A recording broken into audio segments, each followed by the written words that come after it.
Beautiful though, the program is still Monday 2015, still counting down, and then you just watched that clip there talking about the threats to democracy.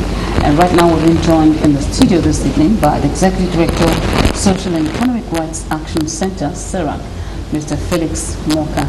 Thank you for joining us this evening. Thank you. You're welcome. Good to have you. We just watched that. Yeah, and threats to democracy. We were chatting just before the camera came up on us. You heard the man there who said that he doesn't have time for that. And then something that keeps interesting me is that everybody you ask when you watch the TV, you have them on interview, they tell you we don't want this. So who are these angels or spirits perpetrating trouble? Exactly. It's something that's quite scary when you think about the way it's affecting our democracy negatively in the country. It's quite worrying. And the quantum of violence springing up here and there. So maybe I want to touch upon this note. Mr. Morka, what are the threats to democracy to you?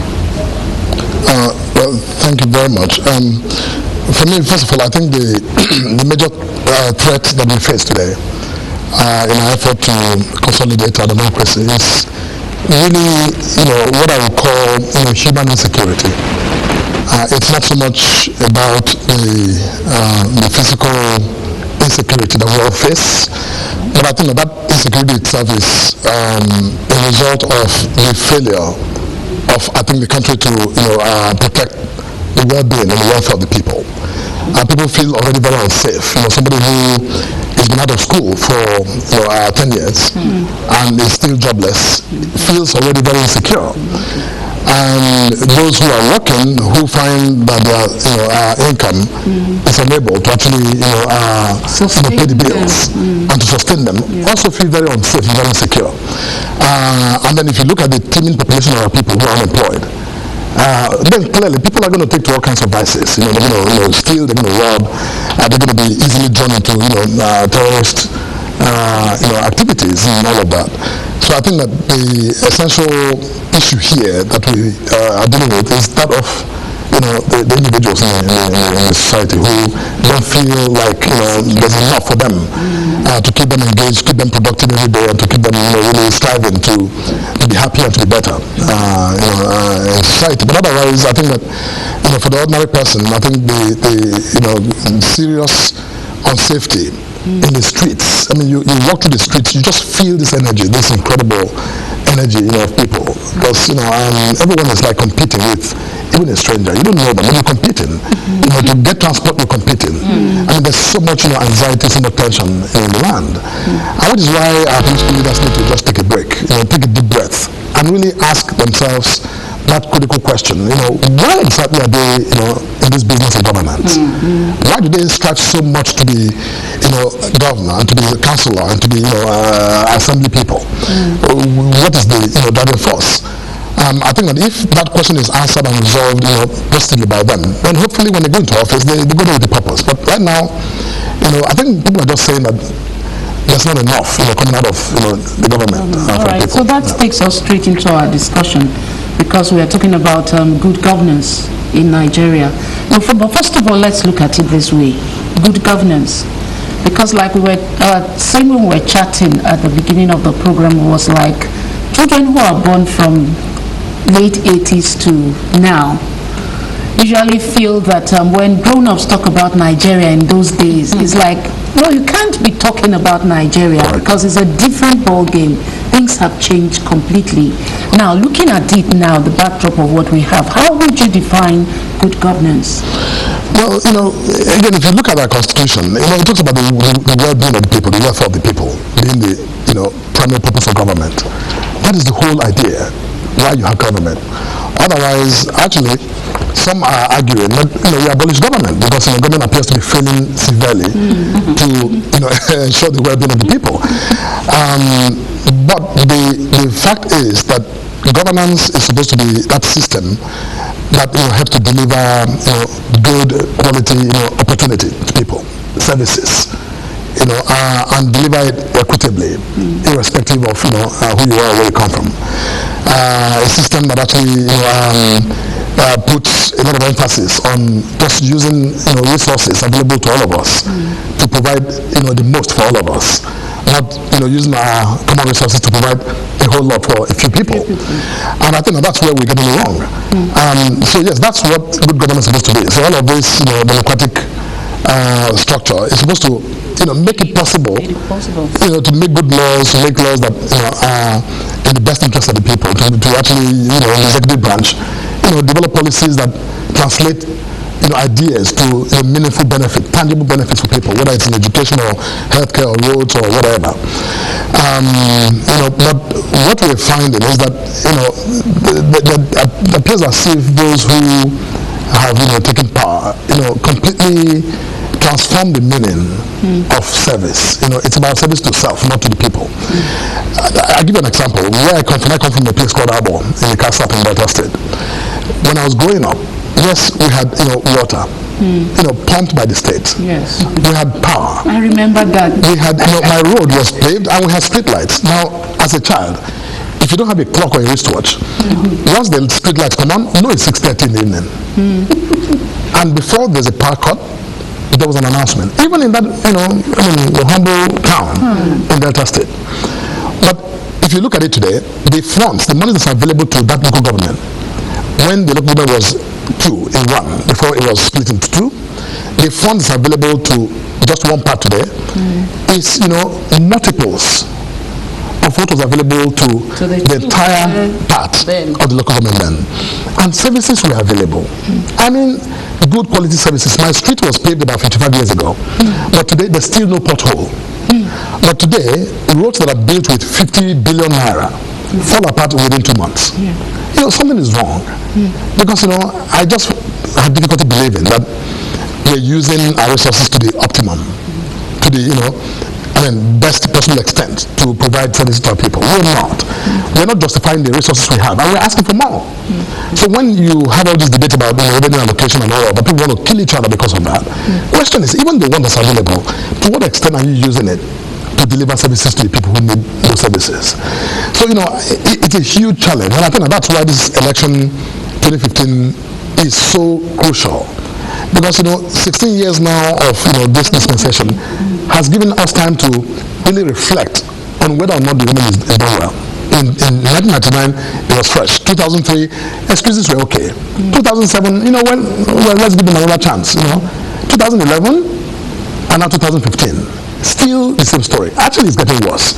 So people are getting more intense now, and that's why you see the atmosphere very charged. Because some are saying actually that this is really Nigeria's first election since 1999, because this is the first time we have 2 political parties that appear to be national parties, that appear to have structures and the capacity to contest and compete for votes throughout the country.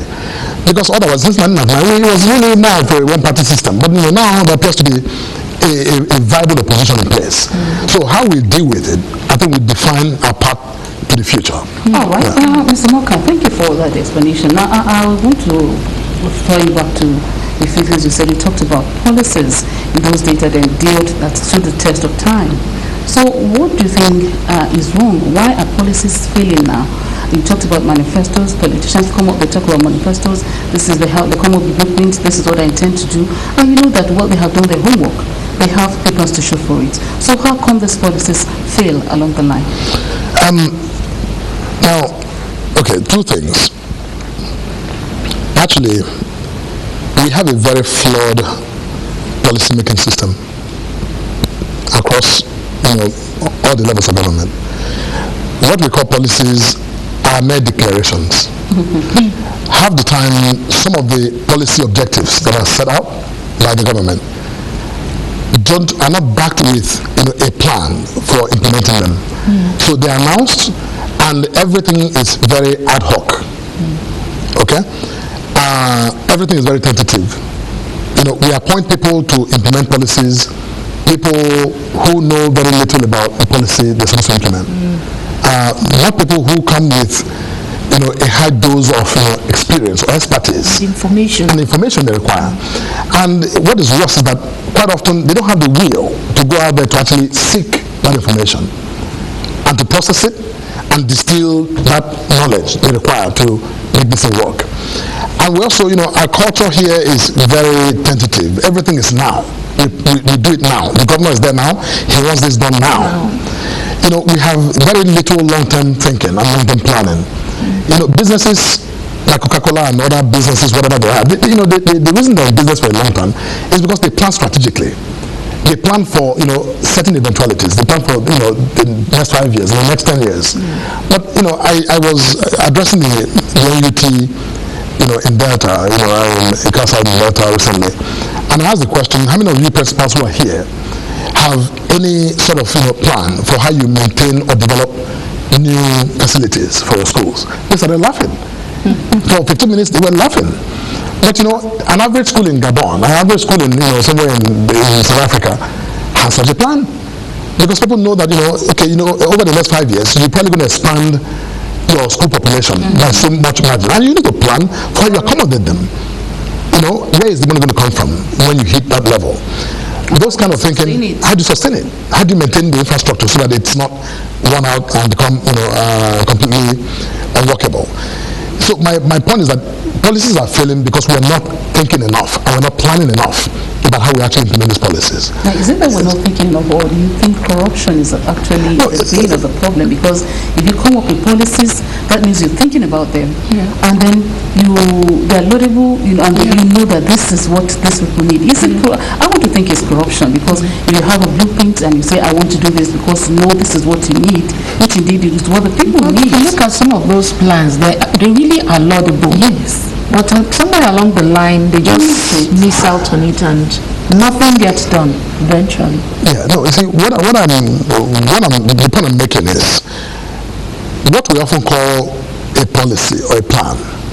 Now, again, because I've been around government and I know how it works, a commissioner or minister can stand before a crowd of 2,000 people and declare that over the next month or so, they have decided to buy 2,000 buses to run the roads and provide transportation. And we all clap, right?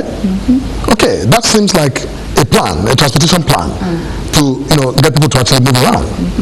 But what the minister will not tell you is that as they are bringing these buses from wherever they're bringing them from, there is no discussion about how the parts of these vehicles are going to be supplied.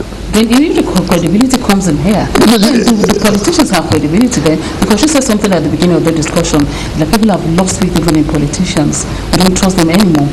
And now the issue of credibility comes in. If you're standing before people to tell them, I'm bringing so number of buses, you should have, as a matter of fact, planned, the sustainable policy, you should have planned about it. So that means the issue of credibility here. That doesn't mean that politicians no longer have credibility. Well, credibility is a huge issue with governance in Nigeria, with not even just politicians, even people who are within the bureaucracy. I mean, many of them also have that deficit of credibility.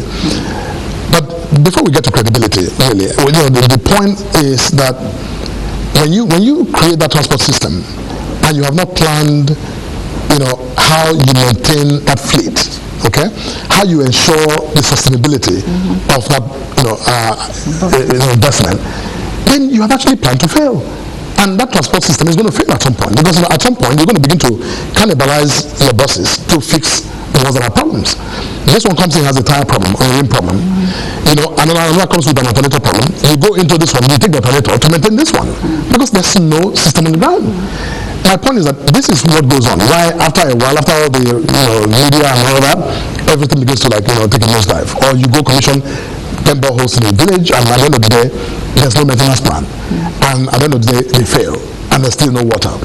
Now, the credibility issue, you're absolutely right. I think that, yes, politicians in Nigeria have lost a lot of that credibility. They don't have it for the most part. People don't take them seriously.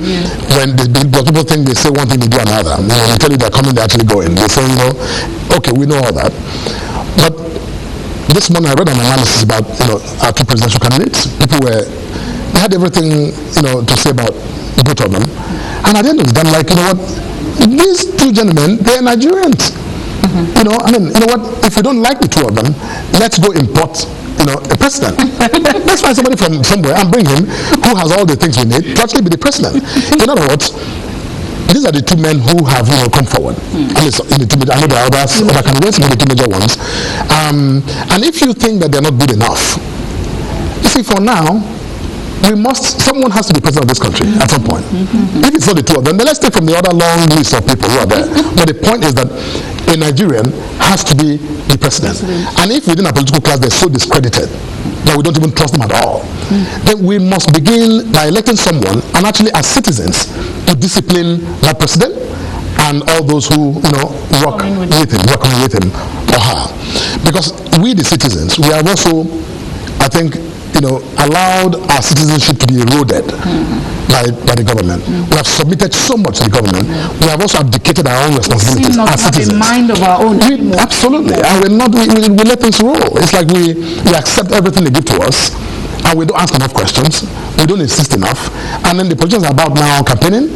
People are comfortable taking one bag of rice and taking one jar of palm wine and 1,000 naira, 2,500 naira, and that's okay for them. And then they let them do whatever they want. So we too, while we talk about these politicians who are not credible, Nigerian citizens must also assert their own credibility as citizens, because that's the only way we can send that signal to them in politics that it's no longer business as usual. All right, Mr. Morka, we talked about something very valid. We should at this point try to send some signal to them, and then this brings us to the issue of youths in this country.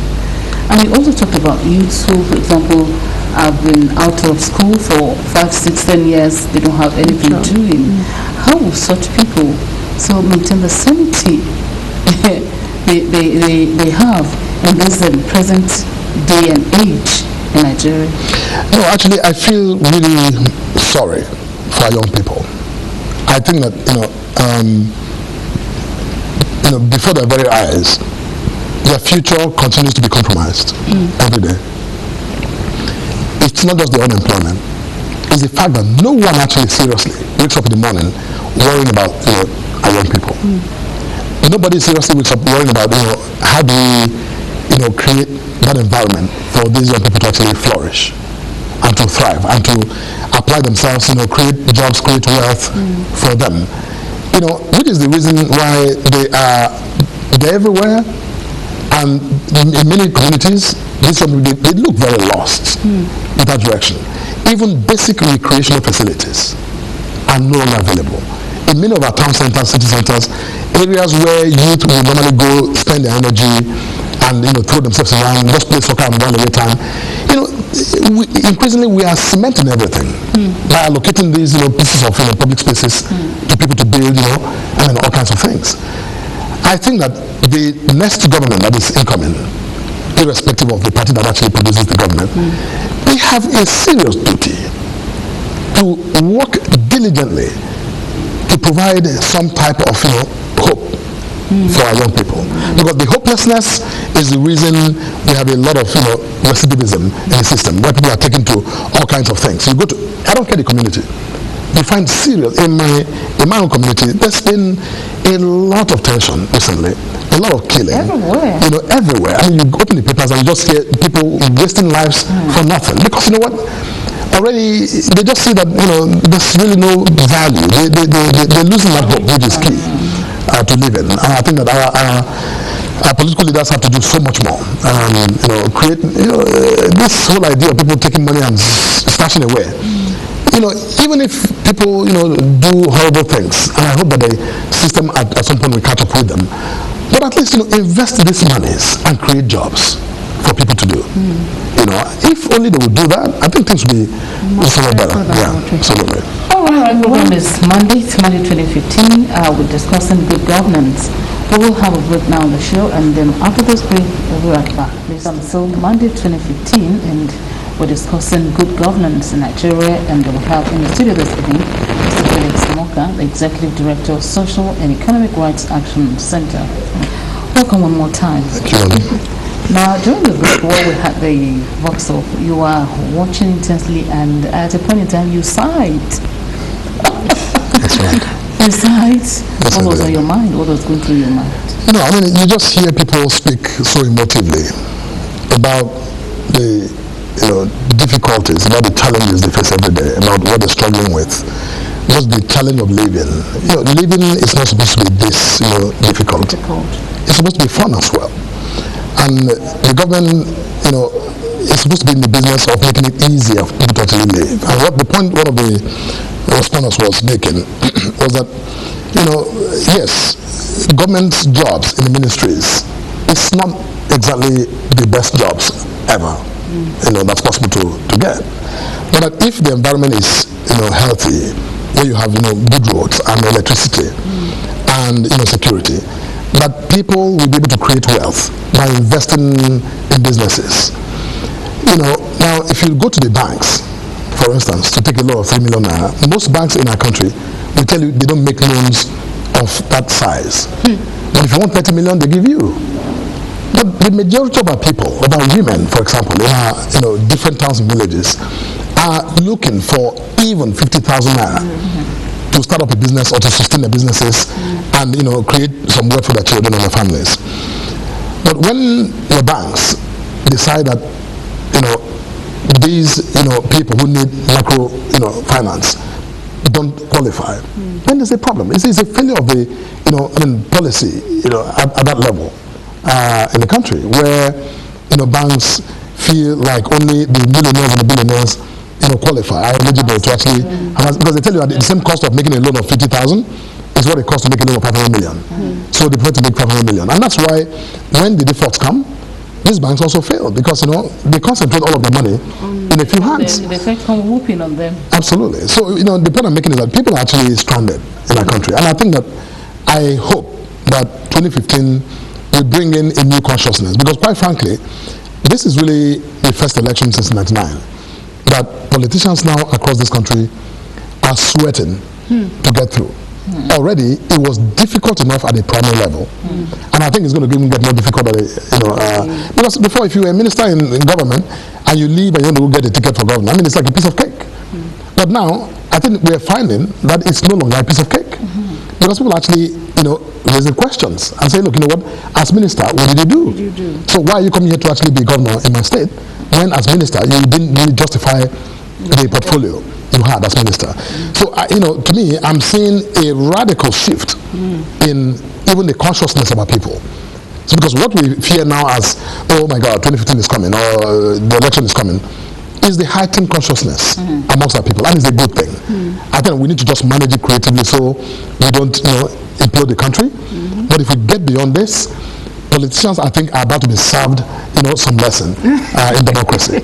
Yes. All right, that's a good one, and it's good to know that people are now being more aware of their rights, of what they need, and they're demanding for what they want. All right, you can be part of this program this evening by calling in to share your opinion with us on good governance in Nigeria. The number to call is 2950567. If you're calling from outside of Lagos, don't forget to use the code 0129500567. Now, I'd like to ask this question. Just yesterday or today, the presidential candidate of the APC, that's Muhammadu Buhari, in one of his campaign promises, said that if he's elected into office, he will bring corrupt officials to book as part of his plans for good governance in Nigeria. Now, if you listen to that comment, is this a signal for good governance? Is it that kind of thing that Nigeria needs now? Well, yes, I think that Nigeria needs to tackle corruption head on. As you suggested earlier, you're absolutely right. That corruption is, about the bane of this country, about the bane, of governance. It's the number one problem that I think is holding us, hostage as a country. And anyhow we solve it, we need to begin to solve that problem. Yes, in all countries of the world, prosecution for, acts of corruption is one way of fighting, corruption. We have a call. Yes. Hello. Hello.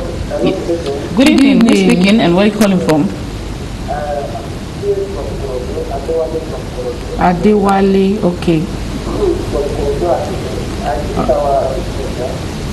Good evening. Amen.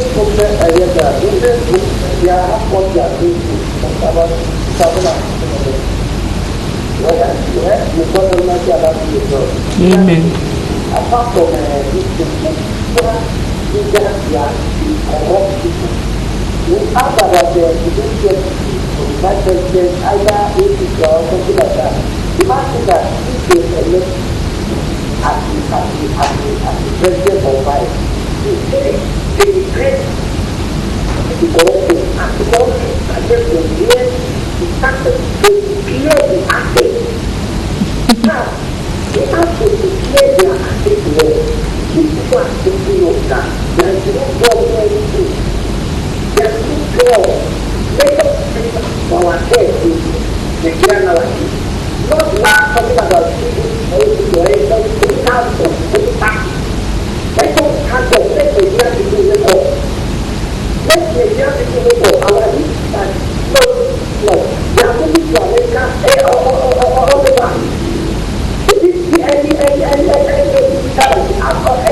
Everything. Let them to happen.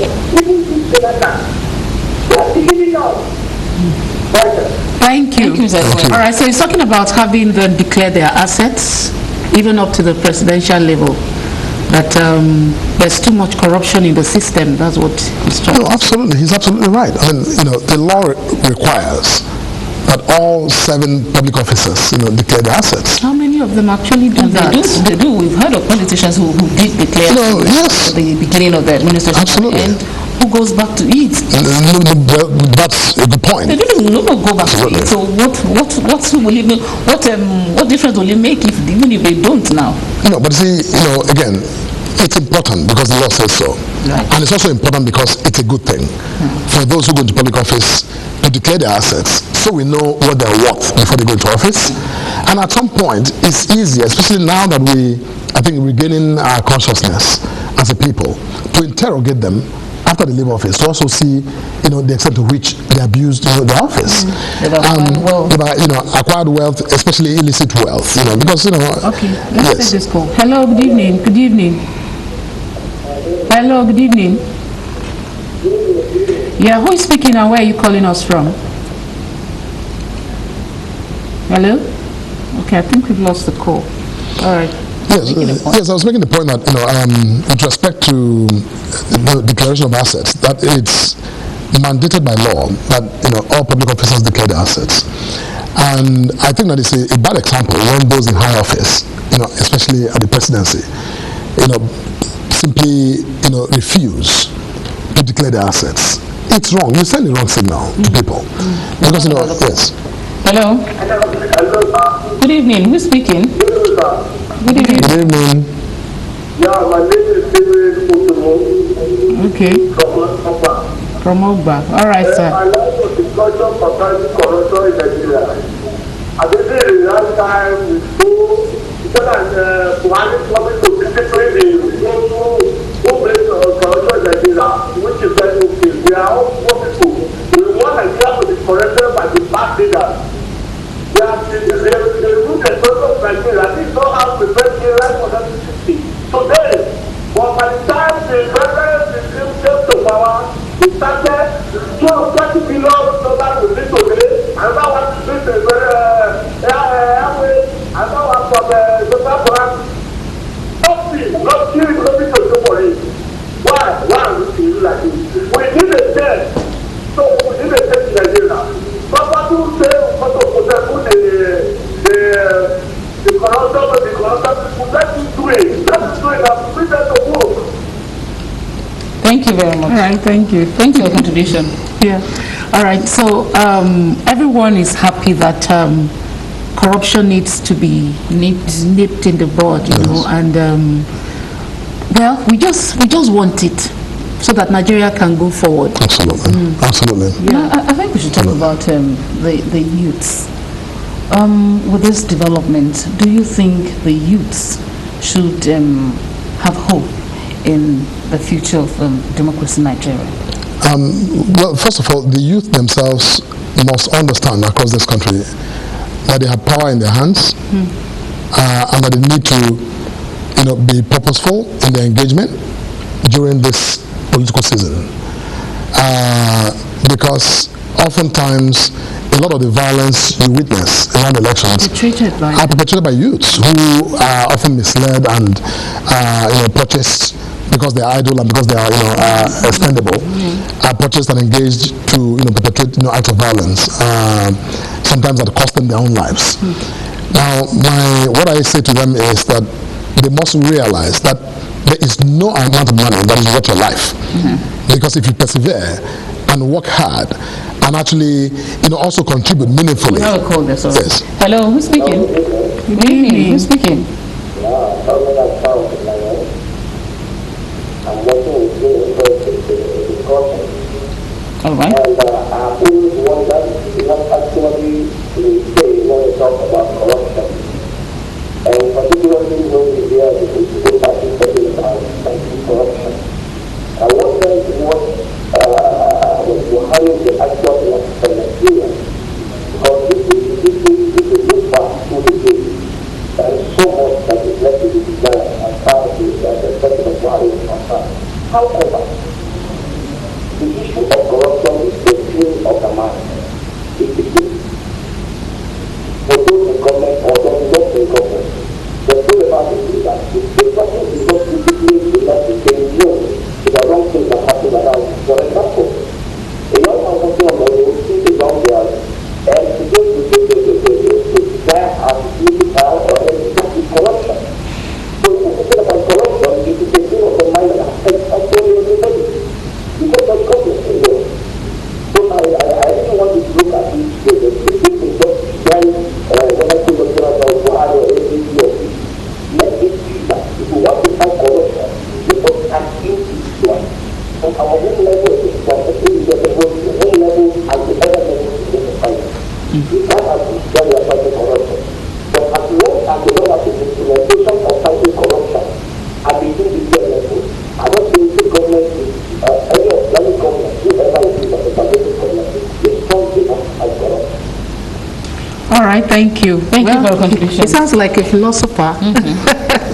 Talking about every one of us need to work on corruption ourselves before we keep talking about government and government on and on. Well, he's right, I guess. Well, no, he has a The point. thing of the mind. Yeah, the thing of the mind. Well, actually, I think it's beyond the mind. Corruption doesn't just dwell in the mind. Corruption is an act that has devastating impact on others. When you commit acts of corruption, especially when you misappropriate funds that are meant to provide services to people, and you convert it to yourself, you diminish the quality of life that people live. So, which is the reason official corruption is taken very seriously, not just by national system, but also by internationally. Because they realize that corruption diminishes the capacity of government to provide good governance and to do anything. The point is, if we condone official corruption, then it becomes even harder to tackle individual, private, corruption in the private sphere. In the public sphere, we must combat corruption head on. It can't be anything we do with kid gloves. It must be. Sorry, let's take this last call. Hello, please turn down the volume of your TV set. Hello. Please turn down the volume of your TV set. All right, we've lost the call. All right, so let's go on. Yeah, so I'm saying that, the corruption in this country has been massive. And what is more disturbing is that we condone it. Those who have the responsibility to, combat corruption, to prosecute, corrupt officials, penalize them, there's no incentive, there's no reward. There's no reward for those who are not corrupt. And those who are corrupt, there's no punishment. And so there's nothing. So people do whatever they want. And when Get away with them. And so when you see or hear very high officials, whether it's the presidency or the ministerial level, where they make statements that appear to trivialize, the need to fight corruption, then it's like, you send the wrong signal. You tell people, look, it's okay. And so even if you can fight people who steal billions of naira, and yet every day in our prisons, we have every prison in Nigeria, Kiri prisons across this country, is exploding with the population of people who stole things that are worth 5,000 or less. and then prison sometimes for 7 years because you stole, a piece of, bread. That's what, nothing. You go to jail. People steal billions, and they use the money to intimidate those who even speak out, against them. And so they even celebrate it. They celebrate it. That's ridiculous. And I think that we need to really, as a people, decide for ourselves what is right and what is wrong, and actually apportion reward to those who do well, and for those who decide to steal our resources with impunity, we need to actually stop them and penalize them. So if the presidential candidate for the APC says he wants to fight corruption and prosecute corrupt officials, is the way to go, because I think that they have had a field day for too long. Field day for too long. All right, now before we end the program this evening, we'll need you to just give a word of advice to Nigerians, especially as we just have a few days to the elections, and I know feelings are heightened, emotions are high right now. What will be your candid word of advice to Nigerians? What I say to our people is that we are citizens, not subjects. Citizens in the democracy are the true owners of the country. We are the owners of this country. The Constitution says we the people. It didn't say we the Jonathan or we the Buhari or we the anybody in the country. We the people. It's our country collectively. Yes, those who run for office are also citizens. And so we must go to the polls and vote our conscience and not allow people to purchase our votes. Because at the end of the day, yes, you may get 2,000 naira from a politician, but you mortgage your future, even beyond the 4 years. Because sometimes the damage they do now, sometimes cannot be remedied, even in a lifetime. So this is the reason why this election is crucial. Everyone should go out there and vote peacefully, and then wait for the votes to be counted. And hopefully, I also urge INEC to do well by respecting the wishes of Nigerians, and by ensuring that this activity is conducted with the minimum disruption, so we can actually elect those who govern us as it should be in a democracy. All right, thank you very much, Mr. Felix Morka, the Executive Director, Social and Economic Rights Action Community Center. Thank you for being a part of it. Thank you so much for having me. Thank you for coming. Thank you. Thanks. Appreciate it. Thank you. All right, Mondays will return again tomorrow. Thank you for being a part of the show. We hope you've enjoyed watching. My name is Jumoke. Adesuwa. Have a swell evening. And my name is Jimmy Michaels. We want to say thank you for staying with us on the program. Join us again tomorrow for another edition. Have a wonderful evening. Bye-bye.